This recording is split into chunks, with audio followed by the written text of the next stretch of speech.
right. Well, first off, Tab, thank you for coming on to the show. It's a really big honor to have you, not live where it's recorded, but on the show. I guess how's life been during lockdown? Any series you've marathon through? Any food that you found in Houston that you've actually really liked? Anything like that? Yeah. Well, first, thank you for having me on. I appreciate it. I know that everybody's got their own thing going, and everybody's trying to manage, this new what we're all living through. So obviously, my life is no different than everybody else's. I'm stuck at home all day.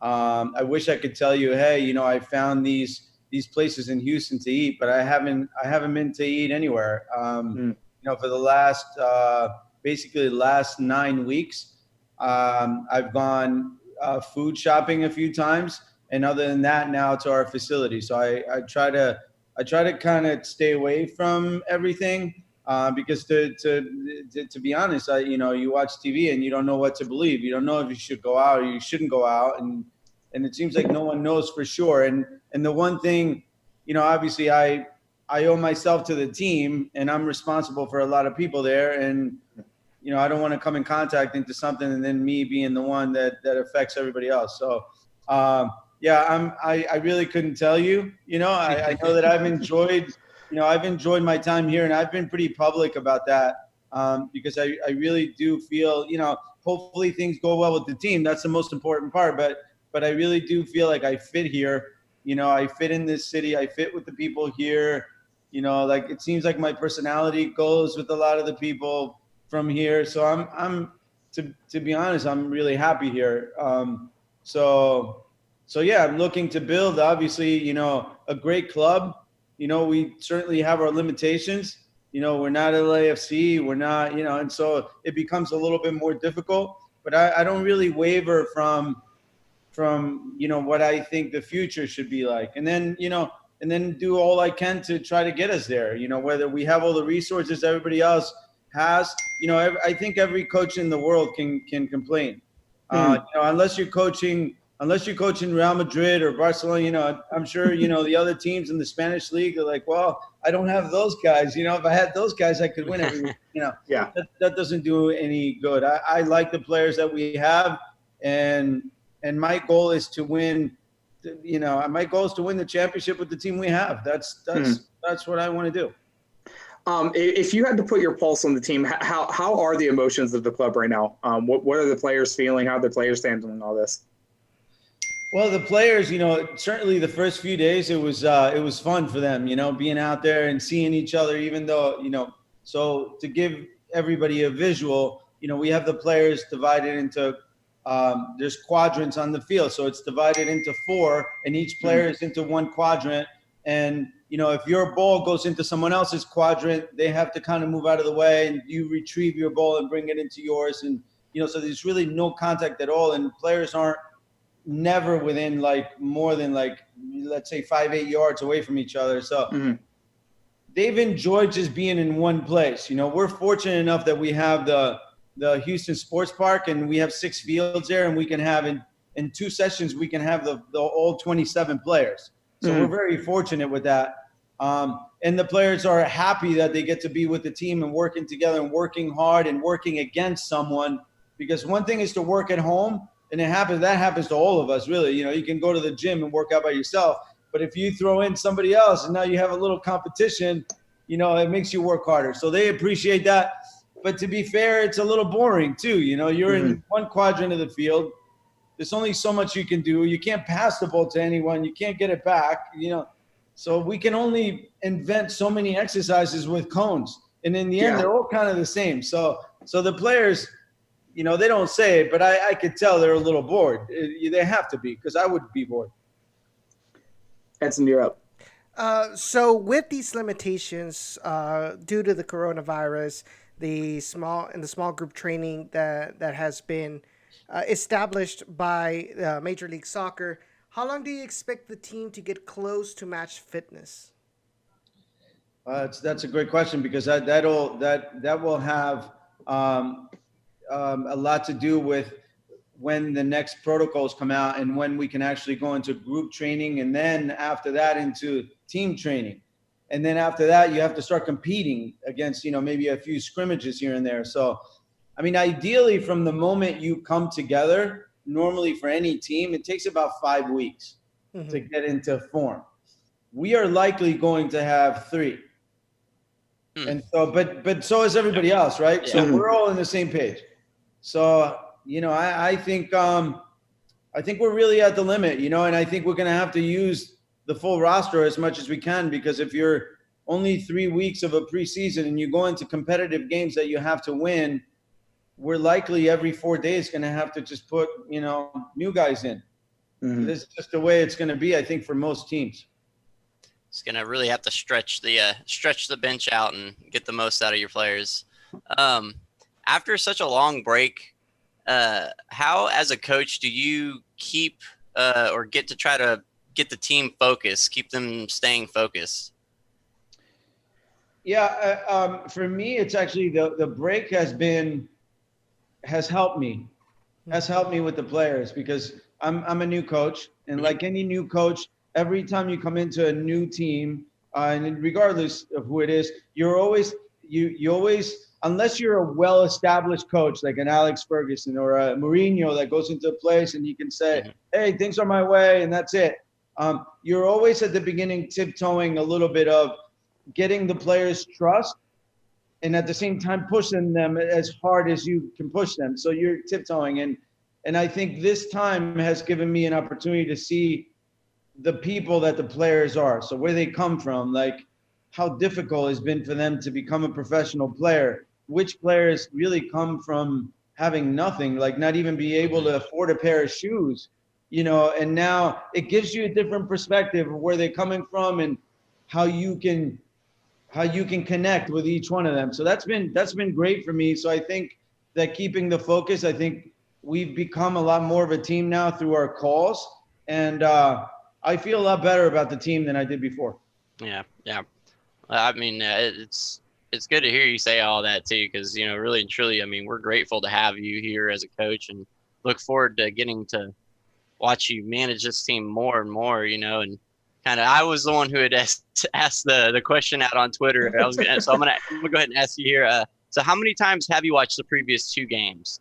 And with that as well, what kind of motivation does that bring to you to get that team back on that pitch?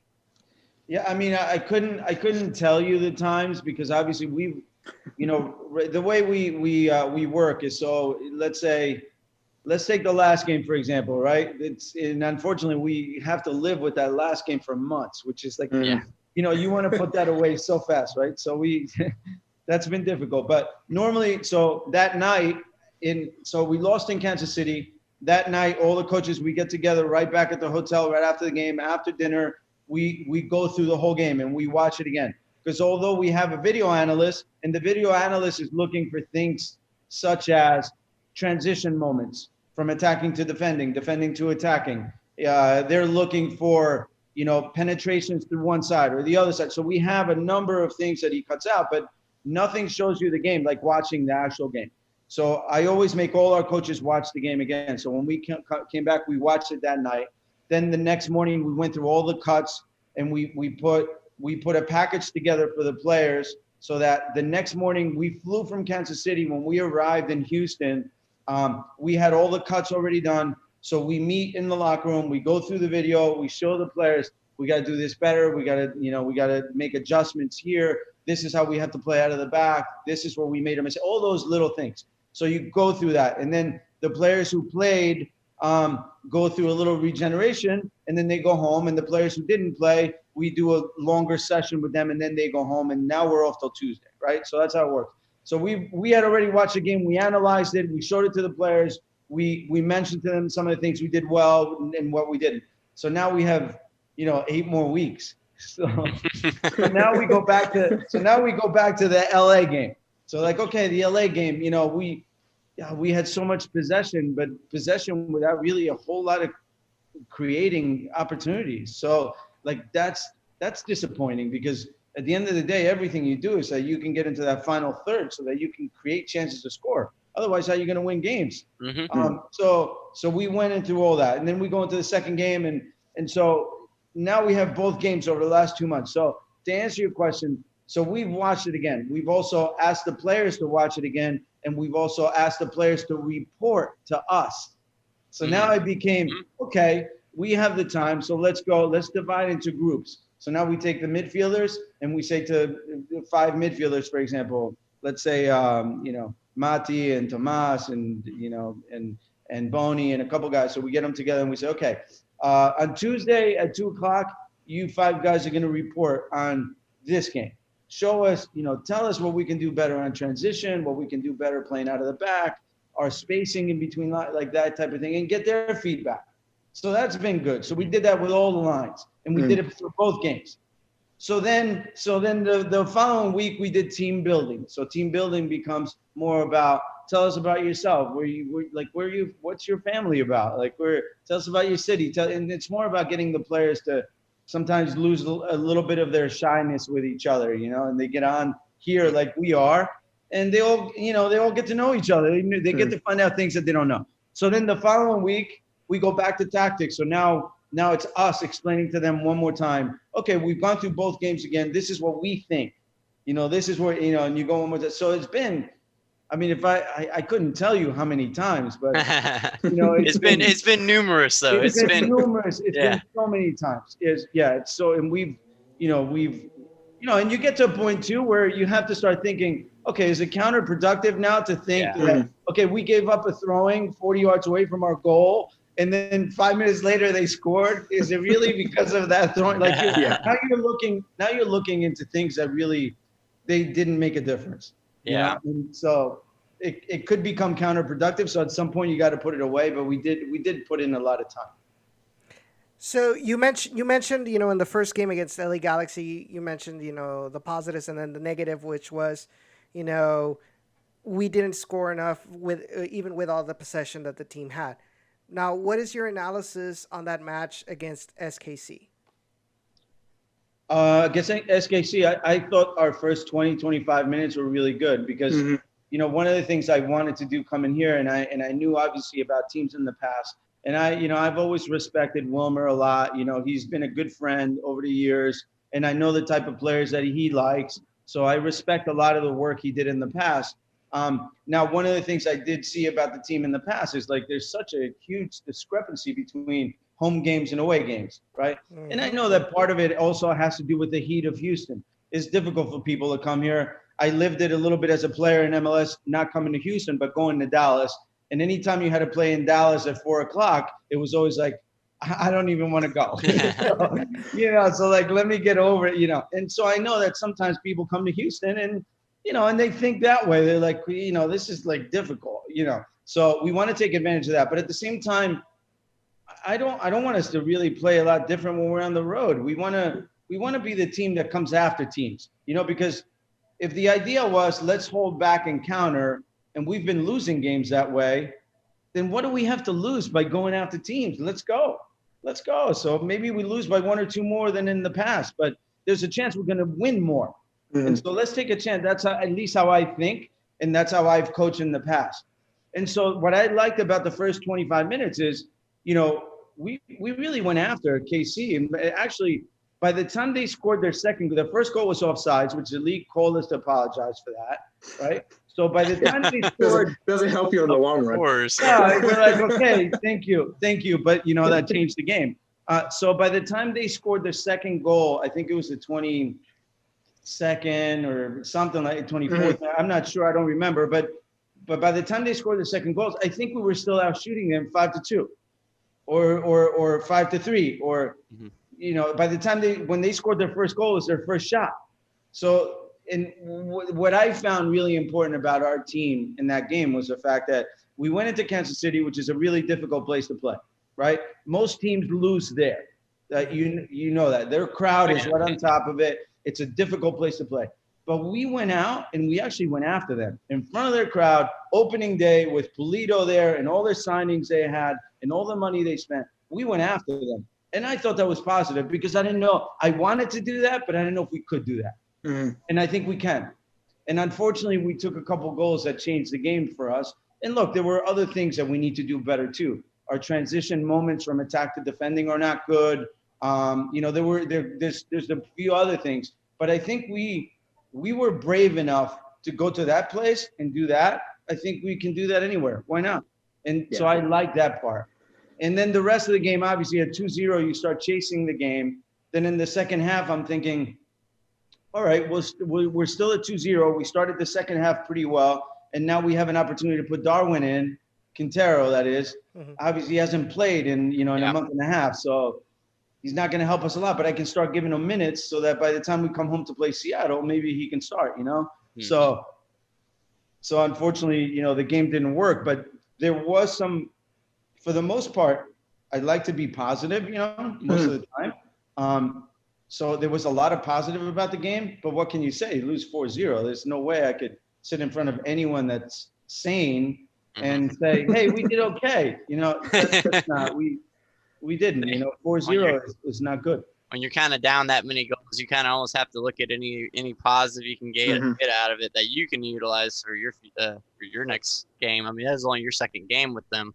So, I mean, I completely understand that. And if it would have been the middle of the season, and here we are. We won a couple, we lost a couple, we won a couple, and now we lose 4-0. I'll forget about a 4-0 loss in about 10 minutes. I literally will.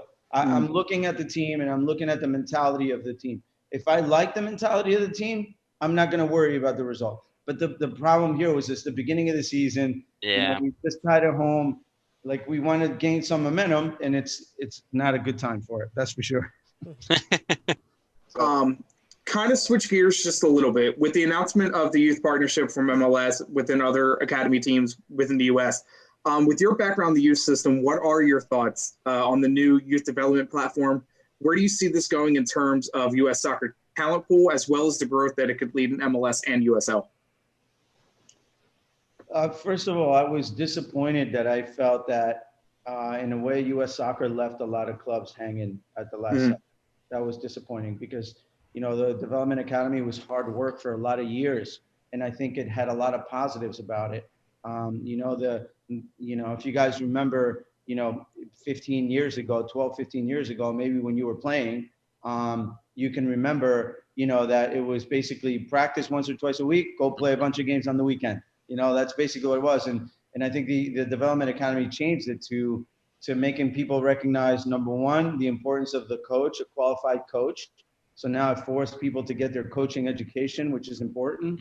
And then number two, the ratio of training sessions to games. Because in training, you touch the ball a lot more, and you learn a lot more. And then you play the games on the weekend. So there was a lot of positive. Now, the negative part of U.S. soccer just kind of last minute going, okay, bye, we're finished with this. I think, MLS picking up the ball there is huge. I think it's huge because I think that's the way it should be in the first place. I think the professional league should run the league anyway. It shouldn't be U.S. soccer running it. So I think now it's in the right hands.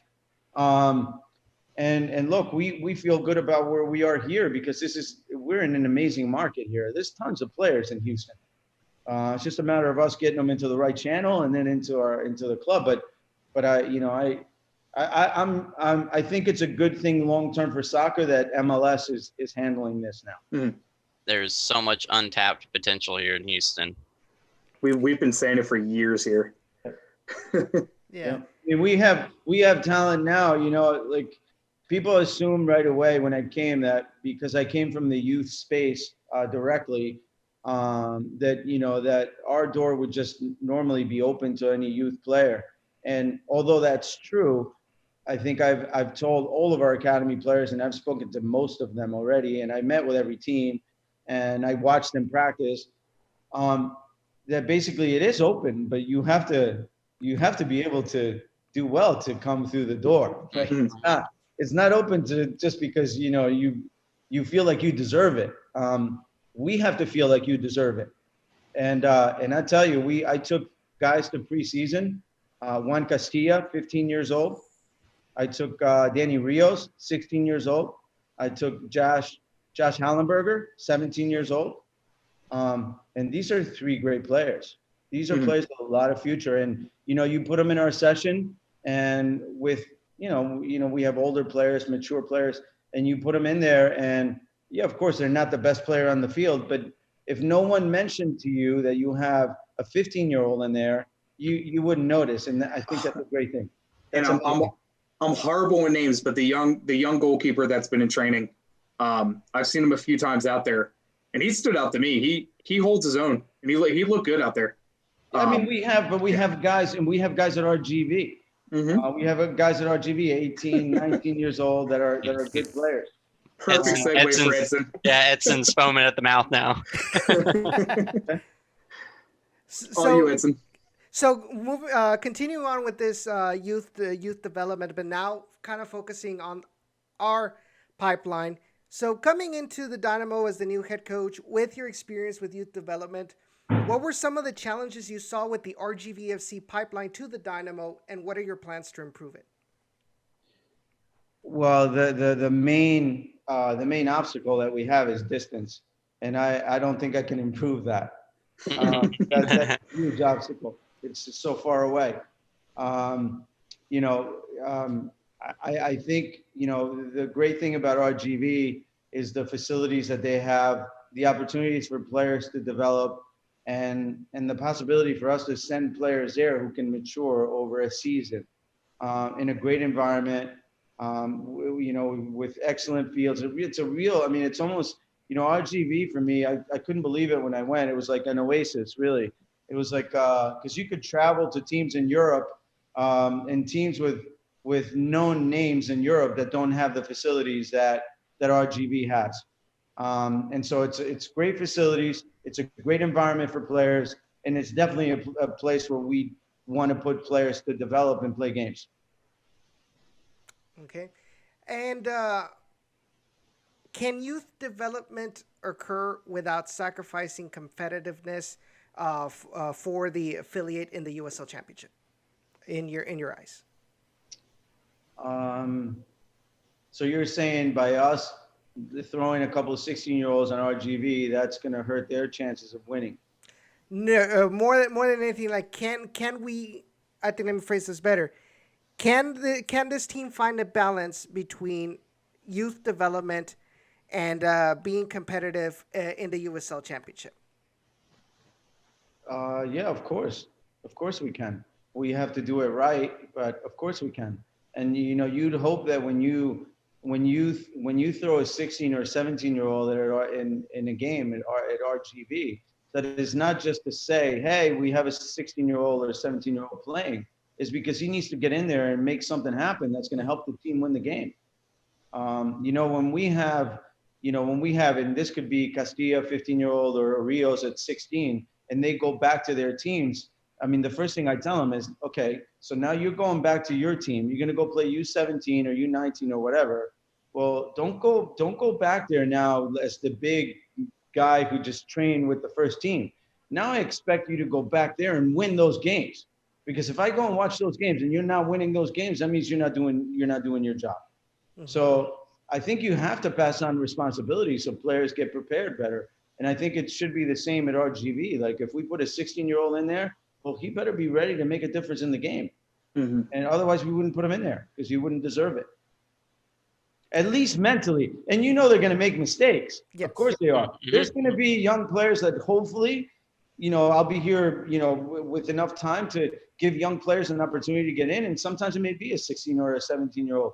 And if that's the case, I know they're going to make mistakes. But I also know they can do a job and help us win the game. And I'm hoping that's what happens. But if it doesn't, then I'm going to say, hey, the next time he's going to help us because I know he can. Now going the opposite direction from RGV to the Houston Dynamo, what is your decision process? What are you looking for in RGV players for them to earn a first team contract with the Houston Dynamo? I mean, just that's almost like a question when a player comes up to you and he goes, hey coach, what can I do better? It's such a, everybody gets that question. Yeah. And at the end of the day, all you're doing is helping the player find the answer himself because he knows what he has to do better. There's somebody in his position who just works harder, dies every day in practice, and wants to win all the time. And he's playing in front of you, but you're thinking, what can I do better? Well, what you can do better is is always make a better effort and be hard and try to win and not give up and be a leader and help your team. Like there's so much.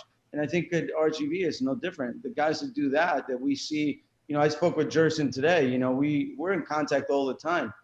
And the guys that he sees, as soon as he sees guys doing well, he calls me, hey, so-and-so had a great game, or, and then we start watching more. We always watch their games. So the door is open for sure. I like the positivity and the motivation you have for it. Mhm. I'm gonna have a funny question. Did you watch The Last Dance at all during this quarantine? How could I not? Thank you. Well, because these other two guys I have a show with, a podcast show, did not even watch any of it. It is on my list. Okay, well, here's the thing about The Last Dance. Sometimes you watch like a 30-30 on an athlete, Yeah. and you're like, you watch the 30-30, and then you realize, wow, that guy was pretty great. And when I watched him, I thought, heck, he was okay. But you watch the 30-30, and you're like, that's great. But with Michael Jordan, you always knew he was great. Like Yep. I watched the Last Dance, and after it was over, I'm like, I'm glad I watched that because that's exactly what I thought of Michael Jordan. Right. He Yep. was that guy. Mhm. So I loved it. And talk about mentality, right? We're talking about Yes. mentality. Yep. That's what it's about right there. It's I kind of utilize that. Utilize He that. never went to his coach and said, what can I do better? Mhm. Has that been a homework assignment for the players on the team? watch The Last Dance. No, but I've thought about it. It's not a bad idea. I thought about asking everybody, hey, have you guys seen the last Dance? Because if you haven't, you should watch. Yeah. Well, do you guys have any more you wanna ask him? we're good. We're good. This has been great. Yeah, again, Tab, I want to say thank you so much for joining the show. It's been a pleasure. Hopefully, maybe at some point we can get you on again during the season when it does start up again, which God, we hope is soon. This no MLS is killing us. Yeah, it is.